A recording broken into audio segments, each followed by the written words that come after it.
I wanna be the one who you believe in your heart is sent from. But still go fella, and there's a piece of me who leaves when you're gone because you're sent from.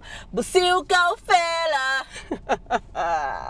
Dumelambo maseve, this week we are in the new Suzuki Swift and we're gonna have a conversation. But still go fella.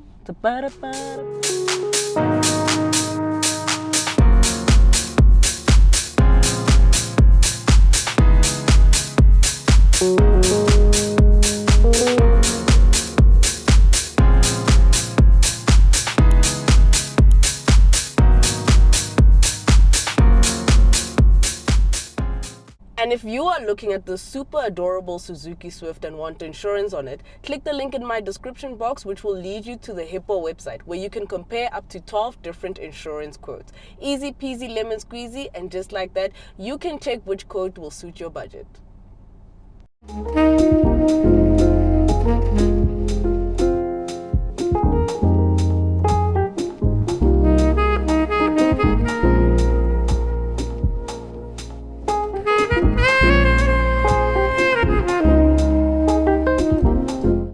If you are new here, welcome. I hope you stay. Please don't forget to click the bell icon so you can get updates every time I post. And if you're an upstanding member of the Maseve Society, thank you so much for watching. Don't forget to watch those ads because Kulavega Gucci and all that jazz. Now let's get into the Suzuki Swift. Okay, now let's get started with the exterior of the Suzuki Swift. The Swift has been in the market for years and years and years. Funny enough, this was my first long-termer when I started in the motoring industry years ago, guys. But it was a poverty spec. I think it was a GL like this.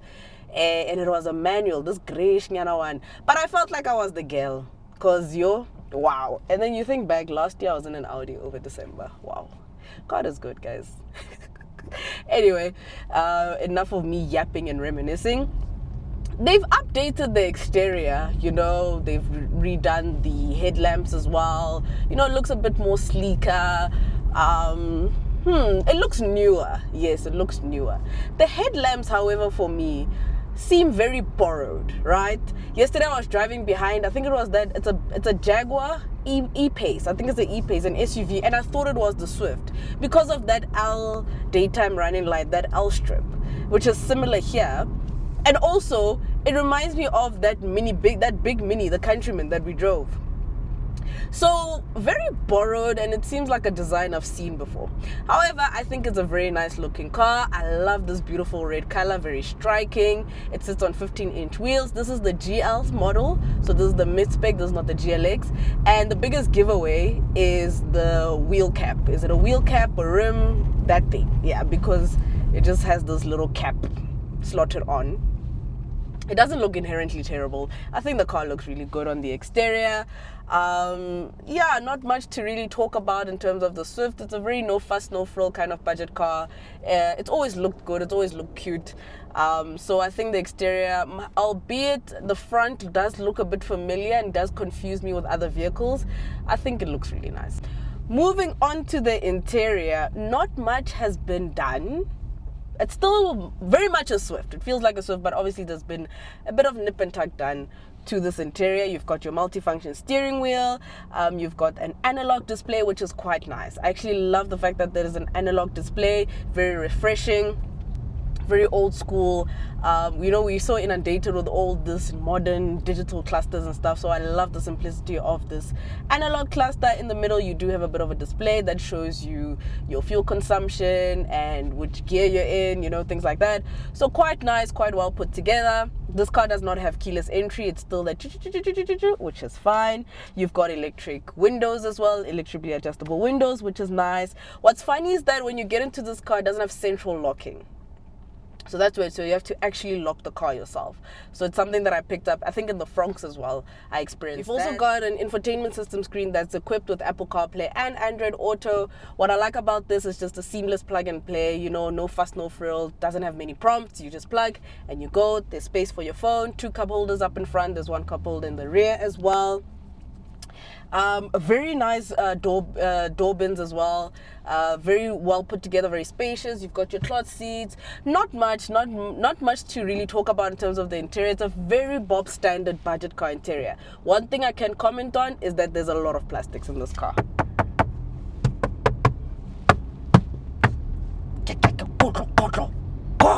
Plastic, like lock drama. There's a lot of plastic. I'm sorry, not a log drum. I'm sorry, shouldn't have said that. But yeah, there's a lot of plastics in this vehicle. Bit of scratchy plastics.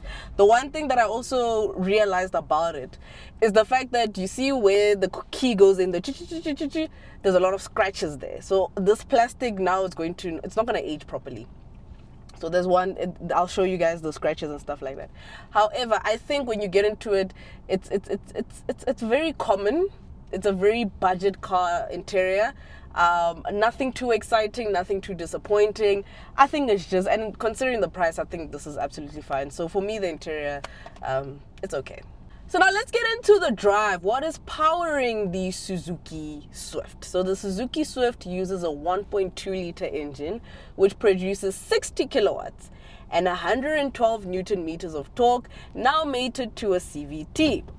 And I think obviously they went the CVT route because one, CVTs are cheaper to manufacture, and apparently they help with fuel consumption, right?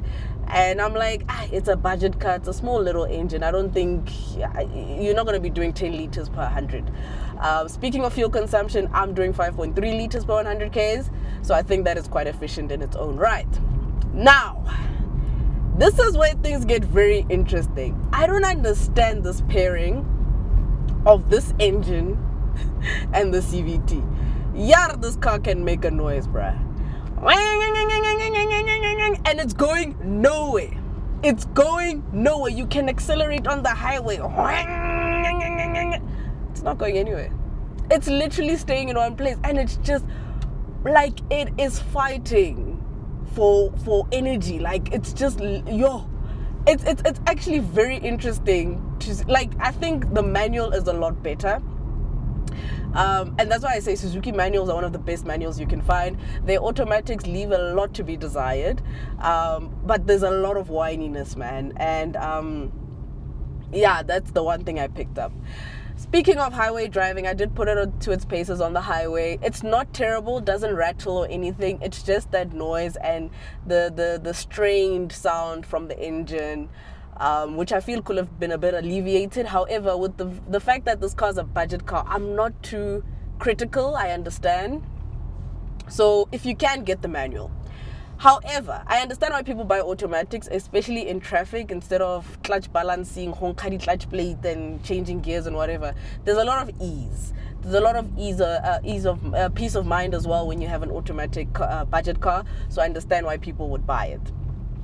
However, it's just that strained sound that I'm not too happy about, but that's just about it. Okay, so now let's get into the verdict. What does maseve think about the Suzuki Swift? So the Suzuki Swift is a very proper budget car.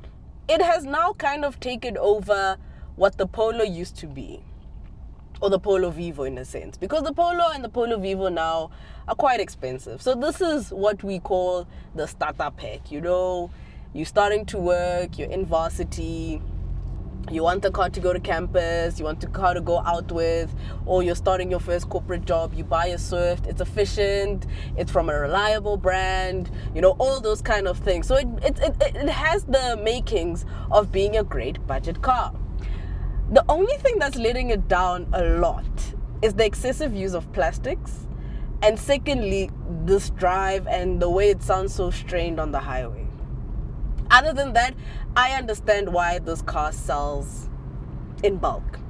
It's great, it's spacious as well. In my driving position, if you're sitting at the back, you'll be able to sit. There's enough legroom as well. And what's nice about it compared to the Polo Vivo is that this one has electric windows across the whole vehicle. Remember the Polo Vivo, you still have to wind up in the rear. At least this one has electric windows, so that's good. Great boot space as well. I've always loved the Swift and Suzuki products because of their deep boot spaces. So space, comfort, ergonomics, it's all there. It's only those two things that I've mentioned. I think the CVT might not have been the best idea. However, I'm not an engineer, so they know what they were doing. Because I've noticed that even when you're trying to overtake, it needs a lot of effort. It needs a lot of effort. And I feel like that effort, I think you can overtake a lot better if you had a manual, because then you can manipulate the gears. In this CVT, yeah, this car sounds strange. So that's the only thing I've picked up, and the only few glaring problems I have with the Swift. Outside of what I've mentioned, this is a proper budget vehicle. I really do recommend it if you are fresh out of varsity, or you want a car to run around with, or you want a second car, or you want, just something that's also reliable. I'd highly recommend the Swift. I really would. It's very efficient as well. Very, very fuel efficient. And in this economy, that's what we're looking for, fuel efficiency. Another thing that what I wanted to chat about is the fact that I don't think this vehicle can compete with the Polo Vivo anymore, especially pricing wise. Because I feel like the Vivo is quite expensive. This is more in tune with your Kia Picantos and maybe your Hyundai Grand i10. I'd look at those cars instead. However, yes, by the fact of it's a budget car, the Vivo plays here, but the Vivo is a bit, price wise, it's a bit out. Speaking of pricing, I haven't mentioned the price. I'm sure you guys are like, oh, Reba, you've just been chiming on about the pricing. So for the GL model, for this one that we're in, you're looking at paying 259,000 Rand, which I think is fine. That's why I say I'm trying not to be too critical of the Swift, because the price is just a steal. 259,000 Rand for this car, I feel like it's exceptional pricing, exceptional value, and with the fuel efficiency of this car, the comfort levels as well. I mean, for these seats, it's quite nice, very comfortable as well. I think it's fine. I really think it's fine. So I'm not too mad at it. I think 259,000 Rand is very affordable in this economy. I think it's very affordable. And what I like about this car is that it's somewhat, yes, the Picanto can have better interior quality. I can give it that. The Picanto obviously has better interior quality. But from a value perspective, I think the Swift is where the money lies. In terms of value, the Swift is where you should be. A part of the things that I've mentioned that I don't like, I feel like I can't say to you, just jump into a Baleno, because I think the Baleno is already in the 300,000 Rand. Although you're getting the 1.5 liter, I think, with the 77 kilowatts. Same with the Fronks. If you really are on a budget and you want something that can take you from A to B comfortably, something that's efficient, I highly recommend the Swift. If it's your first car as well, this is your guy. This is a proper budget car, apart from the things that I've mentioned that I don't like. So yeah, I will have to give the Suzuki Swift a 7.5 out of 10. I'm just minusing points because of the whininess and the plastics. It's a good 7.5. I think that's a fair rating. What do you think? And that is it from me, maseve. Don't forget to like, comment, and subscribe. And I'll see you in the next one. Let me know what you think about the new Suzuki Swift. Do you like? Do you not like? And at 259,000 Rand, what are you buying? Are you getting this in the CVT? Are you getting the manual? Which color are you buying? Let's have a conversation in the comments. Let's have a conversation in the comments.